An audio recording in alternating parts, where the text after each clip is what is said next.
ಇದನ್ನೆಲ್ಲ ಹೆಂಗೆ ಪ್ರಮೋಟ್ ಮಾಡ್ಬೋದು ಅಂತ ನನಗೆ ಈ ತಂಡ ಪೂರ್ತಿ ನೀವು ಬನ್ನಿ ದಾವಣಗೆರೆಗೆ ಬನ್ನಿ ನಮ್ಮ ಕೈಲಾಗಿ ನಾವು ಮಾಡ್ತೀವಿ ಸರ್. ಈ ಸಿನಿಮಾದಲ್ಲಿ ಅಂದ್ರೆ ಒಂದು ಕುಗ್ರಾಮದಲ್ಲಿ ನಡೆಯುವ ಒಂದು ಸ್ಟೋರಿ. ಯಶಿಕಾ ಅಂತ ಹೇಳಿ ಅಂದ್ರೆ ಮೂಲತಃ ಮೈಸೂರವರು, ಅವರು ಮುಖ್ಯ ಭೂಮಿಕೆಯಲ್ಲಿ ಭಾರತಿ ಎನ್ನುವ ಹೆಸರಿನಲ್ಲಿ ಇವರು ಕೆಲಸ ಮಾಡಿದ್ದಾರೆ ಸರ್. ಅದೇ ತರ ರೋಹಿತ್ ರಾಘವೇಂದ್ರ, ಸಿಹಿ ಕೈ ಚೆಂದು ಮತ್ತೆ ಅಶ್ವಿನ್ ಹಾಸನ್ ಮುಖ್ಯ ಪಾತ್ರದಲ್ಲಿ ಆದಿತ್ಯ ಅವರು, ನಮ್ಮ ಚಿತ್ರನಟ ಆದಿತ್ಯ ಅವರು DC ಪಾತ್ರದಲ್ಲಿ ಮಾಡ್ತಾರೆ.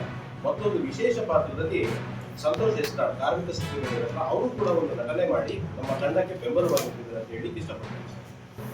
ಇದನ್ನ ನಿರ್ದೇಶನ ಮಾಡೋದು ML ಪ್ರಸನ್ನ ಅಂತ ಹೇಳಿ, ನಿರ್ಮಾಣ ಮಾಡುವ ಸಂಸ್ಥೆ ಪೂಜ್ಯಾಯ ಅಂತ ಹೇಳಿ, ಪೂಜ್ಯ ಸಂಸ್ಥೆ. ಸೊ ಮಳವಳ್ಳಿ ಭಾಗದಲ್ಲಿ 35-40 ಶೂಟ್ ಆಗಿದೆ ಸರ್.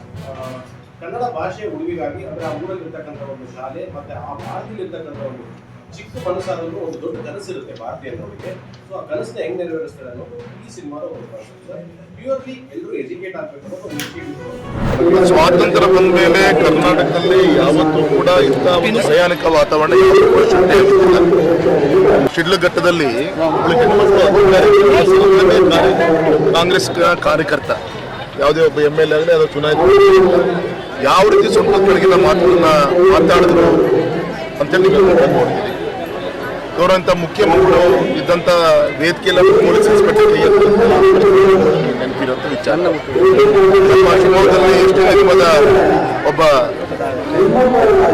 ಅಧಿಕಾರಿ ನೇಣು ಹಾಕ್ಕೊಂಡು ಈ ರೀತಿ ಕಾರ್ಯಾಂಗ ಧಮಕಿ ಹಾಕೊಂಡು ಅಂತ ಕೆಲಸ ಇವತ್ತೇನು ಕರ್ನಾಟಕದಲ್ಲಿ ನಡೀತಾ ಇದೆ. ಮೇಲೆ ಮತ್ತೇನು ಜನ ಏನು ಆಶೀರ್ವಾದ ಮಾಡಲ್ಲ, ಮಾಡಿದಂಥ ಒಂದು ತಪ್ಪಿಗೆ ಪಶ್ಚಾತ್ತಾಪವನ್ನು ಕೂಡ ವ್ಯಕ್ತಪಡಿಸ್ತಾ ಇದ್ದಾರೆ. ಇನ್ನಾದರೂ ಕೂಡ ಜನರ ಅಪೇಕ್ಷೆ ತಕ್ಕಂತೆ ಕೇವಲ ಗ್ಯಾರಂಟಿ ಅಂದ್ಕೊಂಡು ಇನ್ನು ಉಳಿದಂಥ ವಿಚಾರಗಳಲ್ಲಿ ಅಭಿವೃದ್ಧಿ ಹೀನ ರಾಜ್ಯ ಏನಾಗಿದೆ ಶಕ್ತಿ ತುಂಬಂಥ ಕಾರ್ಯವನ್ನು ಮಾಡಲಿ ಅಂತೇಳಿ ಸಂದರ್ಭದಲ್ಲಿ ಕೇಳ್ಬೋದು.